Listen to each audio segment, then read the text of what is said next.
el maestro en salud pública y también epidemiólogo Daniel Márquez Uscanga, para que nos resuelvan todas ese tipo de dudas y nos digan las medidas preventivas que hay que tomar para evitar el contagio del coronavirus, y también para que esto, bueno, no se vuelva todo un caos, la gente no entre en caos y haga compras de pánico como ya ha sucedido precisamente en otros países. Bueno, no tendremos que caer en este extremo, y lo que sí tenemos que hacer es estar informados en las fuentes oficiales y escuchar a los doctores y a las personas que conocen acerca de este tema, después de que la OMS ha declarado al coronavirus como una pandemia ya a nivel mundial. Ya varias naciones han tomado algunas medidas extremas, como cerrar sus fronteras, como lo ha hecho Estados Unidos, que a partir de este viernes a medianoche, bueno, ya no se reciben vuelos de Europa hacia Estados Unidos, y también otros países han tomado medidas similares. Y vemos que esta pandemia que ha comenzado en China ya ha alcanzado a varias naciones de nuestro planeta. Sin embargo, no es para alarmarse,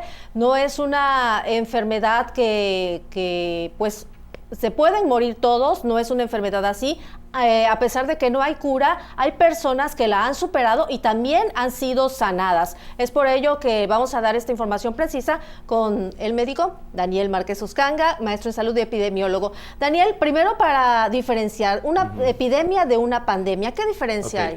Muchas gracias por la invitación, antes que nada, y es bien importante para nosotros que nos permitan participar en estos foros precisamente para aclarar dudas, ¿no? La epidemia es un aumento o es la ocurrencia inusual de casos, ¿no? Lo que ocurrió en China hace algunos meses, en Hubei, China, en la provincia donde se dieron los casos de coronavirus, pues fue una epidemia de neumonías, ¿no? No se esperaba ese número de neumonías, rebasó lo esperado, y eso, en ese momento nosotros hablamos de epidemia.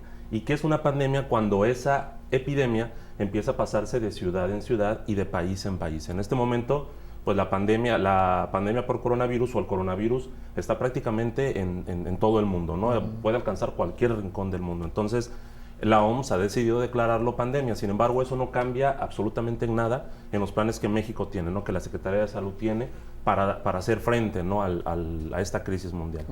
Así es. Me gustaría aterrizar un poco con respecto a las dudas que nos hacen llegar a través de nuestras redes sociales, ¿no? Porque a lo mejor pues muchos desconocemos del tema, no estamos empapados de él, y de repente surgen ciertas dudas como cómo se contagia el virus de una persona a otra. Es de persona en persona. Ajá. O sea, las gotitas al hablar, al toser, al estornudar, se mantienen las gotitas, el virus se mantiene en el ambiente, en el aire. Debemos tener un contacto cercano, a menos de 1 metro, para que nosotros podamos adquirir la infección, y de hecho tampoco es una condición, no tendríamos que hablar de estar enfermos si estamos en contacto con un caso confirmado. Tiene mucho que ver nuestro sistema inmunológico.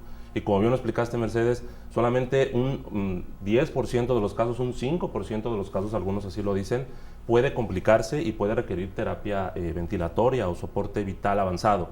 El resto son medicamentos sintomáticos, lo platicábamos, si tienes tos, dale algo para la tos. Si tienes escurrimiento nasal, dale algún antihistamínico, muchos líquidos y reposo. La intención o la idea de todo esto es identificar oportunamente los casos y aislarlos. Esa es la estrategia que está tomando la Subsecretaría de Salud, el doctor Hugo López-Gatell, lo dice todos los días.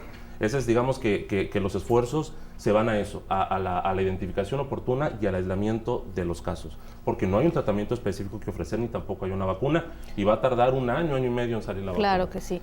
¿Un mito? ¿Es mito o es realidad?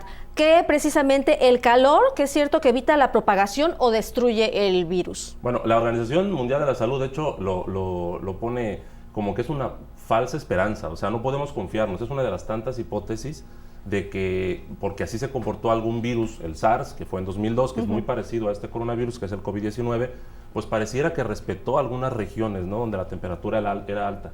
Pero no podemos confiarnos de esto tampoco, ¿no? Y eso tampoco nos garantiza, no nos asegura que cuando venga la temporada de calor, la transmisión vaya a ser menor. Entonces hay que tener mucho cuidado. Hay estudios que dicen que así es, pero la misma Organización Mundial de la Salud dice que no debemos confiarnos al respecto.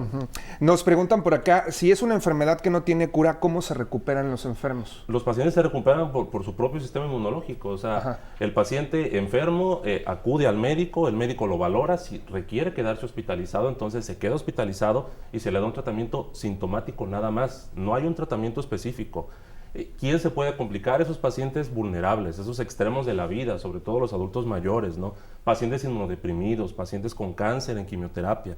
Esos pacientes en quienes el sistema inmunológico está debilitado, está mermado, son esos que se pueden complicar. Una paciente inmunológicamente competente es ese 80, 85, 90% que no va a curar con ningún tratamiento específico, que va a curar solamente con un tratamiento sintomático. Así es. ¿Cómo puedo diferenciar si tengo gripe, si tengo influenza estacional, si tengo H1N1 o si tengo coronavirus? ¿Hay alguna diferencia o algún parámetro que tomen los médicos para saber qué clase de enfermedad tiene la paciente? Realmente los síntomas son indistinguibles. O sea, es un paciente con catarro, porque además el coronavirus es de un catarro común a una neumonía, exactamente igual que con la influenza.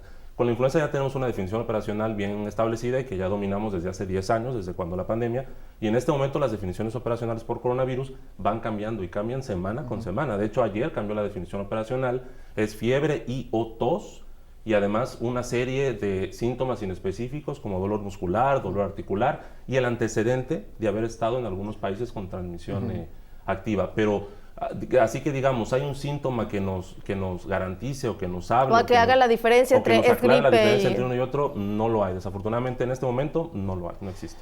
¿Crees que una vez detectado el coronavirus en alguna persona hay un gran porcentaje de responsabilidad en nosotros?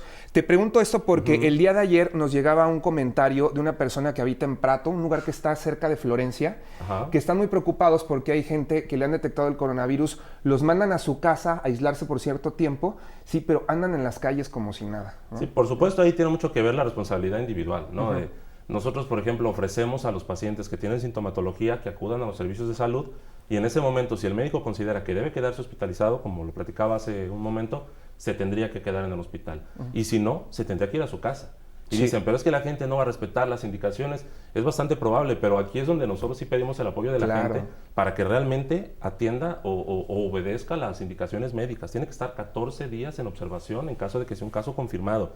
Y no tendría por qué estar en contacto con familiares, amigos, ni irse a la plaza, ni irse al cine, porque entonces se está poniendo en riesgo la salud pública mundial, estatal, nacional. La prueba del coronavirus, ¿dónde la realizan? Si una persona está enferma, si por ejemplo yo tengo fiebre y tengo sospecha y me quiero evitar las largas filas de ir al Seguro Social, de ir al ISSSTE, de ir a una institución y digo voy a una institución privada y quiero hacerme una prueba en cualquier laboratorio, ¿es válido? ¿Se realiza? Si tienen alguna institución social, se están realizando las pruebas. ¿En las instituciones sociales? En las instituciones, en el Instituto Mexicano del Seguro Social, en el ISSSTE, en las dependencias públicas se hacen las pruebas. Quien no tenga Seguro Social, ISSSTE, etcétera, podría acudir a la jurisdicción sanitaria, a los servicios de salud del Estado, y ahí también realizan la prueba. Laboratorios particulares empiezan a realizar la prueba, sin embargo, en este momento solo está avalado el INDRE, que está en la Ciudad de México, y el Laboratorio Estatal de Salud Pública para dar un diagnóstico confirmatorio. Entonces, la recomendación sería, si estuve en alguno de los países donde hay transmisión activa y quiero tener enfermedad y no tengo Seguro Social y no tengo ISSSTE, pues acudir a la jurisdicción sanitaria. La jurisdicción sanitaria gratis hace la prueba y se encarga del embalaje, el envío y el diagnóstico final. Claro, ya tenemos un caso en nuestro país de una persona que ya dieron de alta de coronavirus, como otros casos en diferentes partes del mundo. La pregunta es que si quedas inmunizado tras pasar el coronavirus. Eso no está muy claro todavía. El haber enfermado no garantiza inmunidad. O sea, no es como otras enfermedades que ya me enfermé y que ya no voy a volver a enfermar. O sea, ha habido casos documentados en el mundo en que un paciente que enfermó, como que vuelve a presentar sintomatología, se vuelve a correr la prueba y vuelve a resultar positiva. O sea, realmente este virus, esta cepa, que es un primo del SARS en 2002, del MERS en 2012, es una cepa diferente, es una cepa que se sigue estudiando, ¿no? Entonces, a ciencia cierta no sabemos bien cómo se está comportando y por eso el temor de...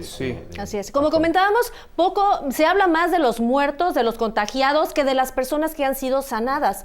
Me imagino que en el mundo hay reportes también de personas que han logrado superar la enfermedad. ¿Cuánto tiempo tarda, para que nos puedas repetir, de incubar la enfermedad, de presentar síntomas en el cuerpo? Y si todos presentaríamos algún síntoma, ¿y cuánto tiempo dura la persona enferma para ya ser dada de alta? Como por ejemplo el caso que ya presentaron en la Ciudad de México, donde esta persona ya se puede reincorporar a sus actividades, este enfermo que estaba aislado en Sinaloa. Va de 2 a 14 días, o sea, El periodo de incubación, digamos, va de 2 a 14 días y es por eso que nosotros insistimos en que el paciente se aísle 14 días, porque hasta el 14 día puede transmitir la infección.